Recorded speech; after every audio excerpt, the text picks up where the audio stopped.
आपका ICIT online classes में स्वागत है। मैं संतोष कुमार गुप्ता आपके लिए प्रोग्रामिंग इन सी का वीडियो लेके आया हूं। हम लोगों ने प्रोग्रामिंग इन सी के अंतर्गत अपने 12 क्लासेस ले चुके हैं। तो आज का जो हमारा क्लास होगा वो 13 पार्ट का क्लास होगा और सी लैंग्वेज के अंतर्गत एक बहुत ही महत्वपूर्ण सब्जेक्ट होता है, टॉपिक होता है नेस्टेड लूप। तो हम आप आज जानेंगे कि ये नेस्टेड लूप क्या होता है। नेस्टेड लूप के अंतर्गत हम लोग फार, वाइल और डू वाइल के बारे में चर्चा करेंगे। तो चलिए आज मैं अपना क्लास स्टार्ट करता हूं। तो पहले ये जाना आता है कि नेस्टेड लूप होता क्या है। तो एक आम भाषा में जाने, नेस्ट का मतलब होता है घोंसला।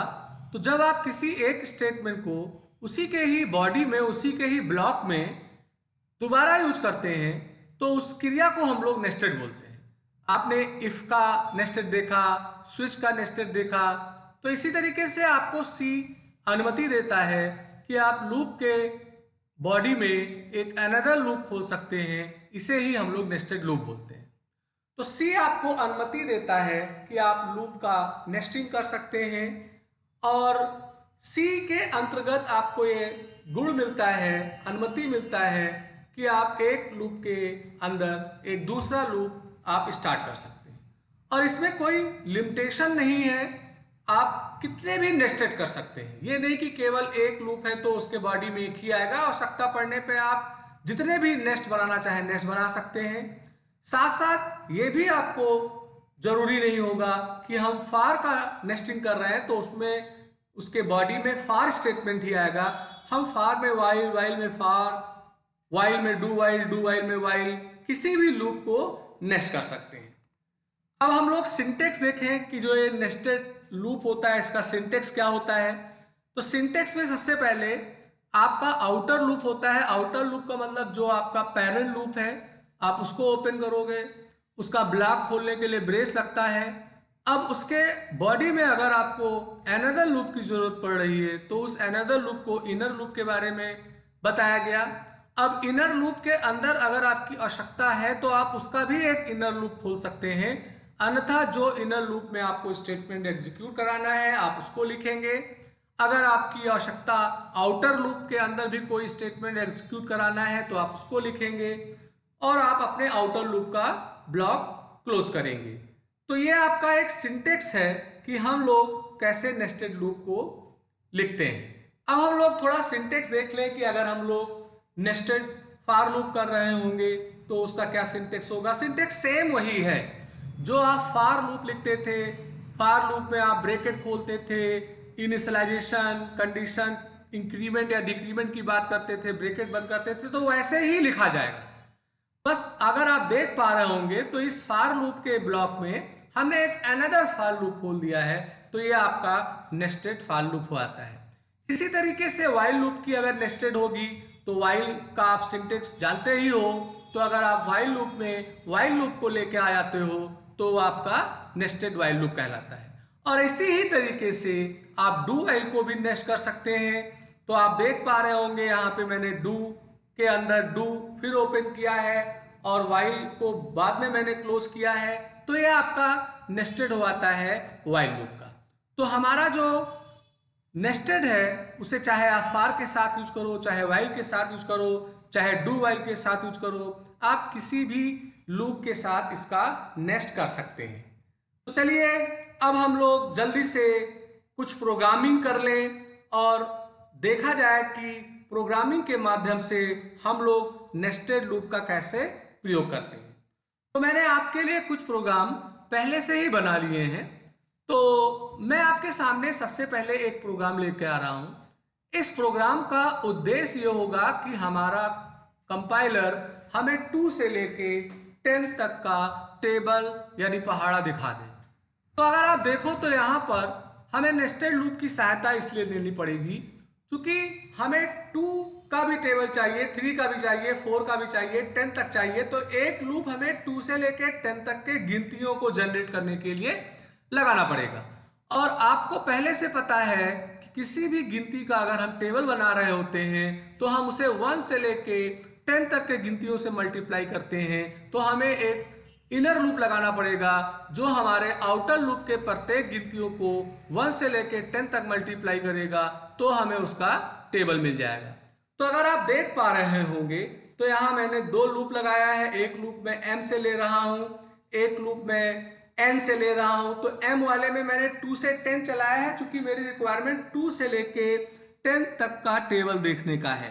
तो अगर आप देख रहे होंगे तो इसका जो ब्लॉक है, इसी ब्लॉक में मैंने दूसरा फॉर लूप खोल दिया है और उसे 1 से लेके 10 तक चलाया है। इसके लिए n नाम की वेरिएबल ली है।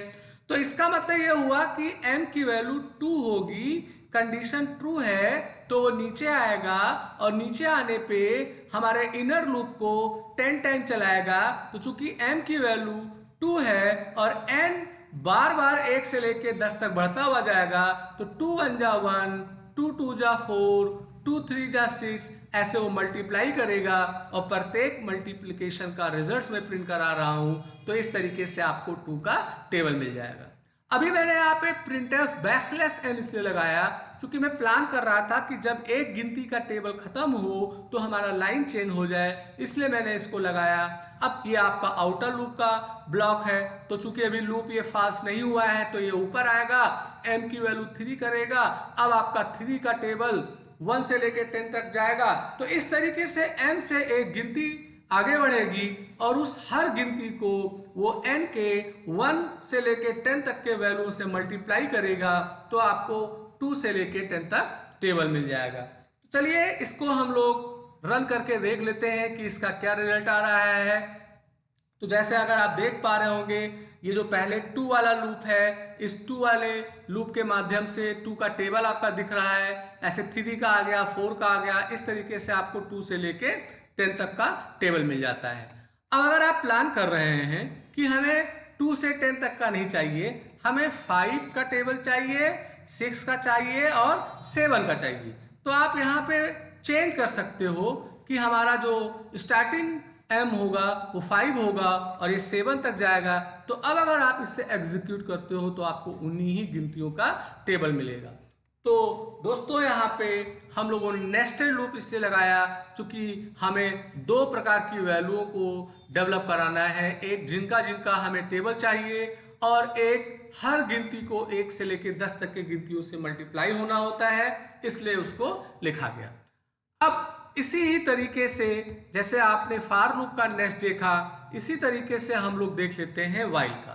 तो मैंने प्रॉब्लम को सेम ले रखा है, बस मैंने फर्क ये किया है कि व्हाइल को यूज किया है फॉर के स्थान पे।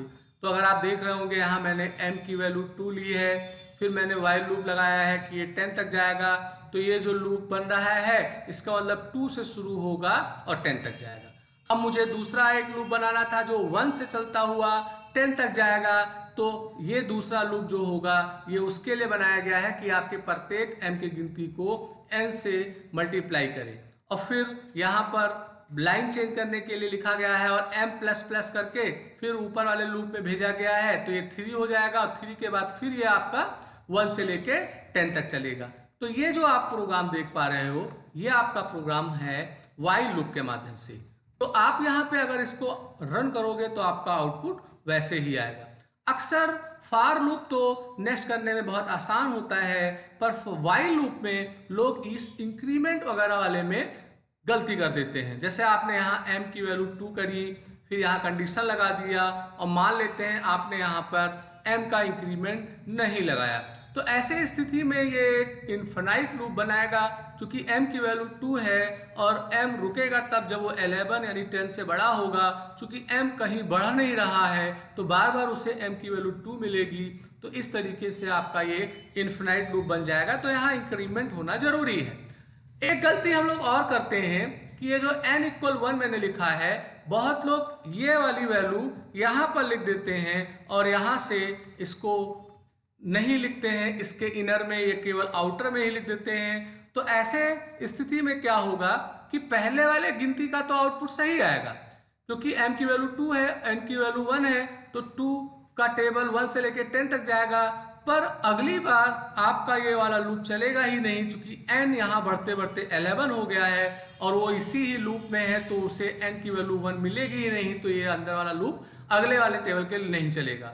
इसीलिए यहाँ पे n इक्वल 1 लिखना जरूरी हो रहा है, क्योंकि हमें प्रत्येक गिनती का टेबल बनाने से पहले n की वैल्यू 1 चाहिए। तो इसलिए हाँ मैंने अंदर इनर में इसको लिखा है। तो ये एक प्रोग्राम हो जाता है आपका व्हाइल लूप से। अब हम लोग बात करेंगे कि डू व्हाइल को अगर हमें नेक्स्ट करना हो तो हम उसको कैसे करें। तो तरीका वही है, जहां आप फार का काम किए थे, व्हाइल का काम किए थे, वहां डू आ जाएगा। तो अगर आप देखो यहां मैंने m की वैल्यू 2 करी है, डू का ब्लॉक खोला है, ये आउटर हो गया। फिर मैंने n की वैल्यू 1 करके इसके इनर वाले डू को खोला है, और बॉडी वाले में वही पूरा मल्टीप्लाई प्रिंटफ इंक्रीमेंट का काम हुआ है। तो ये वाला जो लूप आप देख रहे हो, ये n को 1 से लेके 10 तक चलाने के लिए हो गया। और जो ये दूसरा वाला आउटर लूप है, ये पैरेंट लूप है, ये 2 से चलता हुआ हमारा 10 तक जाएगा। तो ये आपका डू व्हाइल के माध्यम से आपको 2 से लेके 10 तक का टेबल दिखा देगा। तो आपको मैंने ये 3 प्रोग्राम दिखाए हैं कि आप फार के जरिए कैसे करेंगे नेक्स्ट, आप व्हाइल के जरिए कैसे करेंगे, और डू व्हाइल के जरिए कैसे करेंगे, इसको मैंने दिखाया। अब मैंने एक प्रोग्राम और बना रखा है, आप उस प्रोग्राम को भी जल्दी से देख लें। तो इसमें मैं ये बताना चाहता हूं कि आप नेस्टेड लूप में मिक्सिंग कर सकते हैं। मिक्सिंग बोलने का मतलब, अगर फार आउटर है तो इनर के रूप में जरूरी नहीं कि फार आएगा, आप वाइल लगा सकते हो, डू वाइल लगा सकते हो, या आउटर आपका वाइल है तो उसके इनर में आप फार लगा सकते हो। तो अगर आप देख पा रहे होंगे तो मैंने यहाँ जो आउटर लूप चलाया है वो फार के माध्यम से चलाया है, और इनर लूप को मैंने वाइल लूप से चलाया है। तो आउटपुट आपका सेम ही आएगा।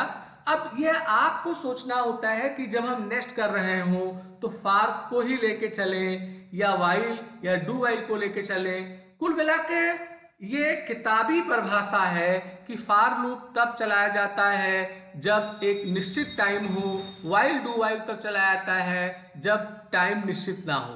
पर तीनों लूप सक्षम है प्रत्येक काम को करने के लिए। तो आपका लॉजिक जिस लूप के लिए ज्यादा क्लियर हो, कोशिश करिए उसी लूप को प्रयोग करिए। जबरदस्ती आप वाइल या डू वाइल को अगर नहीं जान पा रहे हो तो ठीक है, उसका परिचय आपको पता होना चाहिए, सिंटेक्स पता होना चाहिए। पर अगर आपको फार लूप इजी लगता है तो आप ज्यादा यूज करिए कि हमारे फार लूप के माध्यम से ही प्रोग्राम बने। तो ये आपका एक प्रोग्राम मिक्स के लिए आता है। अब मैंने आप लोगों के लिए एक प्रोग्राम और बना के रखा हुआ है, तो आप इसको भी देख लीजिए। इस प्रोग्राम में मैं थोड़ा सा बदलाव ये कर रहा हूं कि पीछे के जो आपके 4 प्रोग्राम आए उनमें हम लोग उन्हीं गिनतियों का टेबल देख पा रहे थे जो हम लोगों ने अपने आउटर लूप यानी पैरेंट लूप के माध्यम से चलाया था 2 से 10 तक। अब मैं प्लान कर रहा हूं कि जब ये प्रोग्राम चले तो हमारा कंप्यूटर हमसे 2 नंबर पूछेगा। हम जो पहला नंबर देंगे वहां से पहाड़ा स्टार्ट होगा, दूसरा नंबर जो देंगे वहां हमारा टेबल फिनिश होगा। तो मैंने क्या किया है, यहाँ एक i और j 2 वेरिएबल और बढ़ा लिया है। मैंने i और j की वैल्यू को इनपुट कराया है स्कैनएफ के माध्यम से। i को मैं मानूंगा कि स्टार्ट वैल्यू है और आपका j एंड वैल्यू है। तो जहां मैं पीछे वाले प्रोग्राम में m इक्वल 2 लिख रहा था वहां मैंने m इक्वल i लिख दिया। जहां मैं पीछे वाले प्रोग्राम में 10 लिख रहा था वहां मैंने j लिख दिया। तो इसका मतलब m की वैल्यू i से शुरू होगी, j की वैल्यू m की वैल्यू i से शुरू होगी, और m तब तक चलेगा जब तक वो j के बराबर ना हो जाए या उससे छोटा रहे।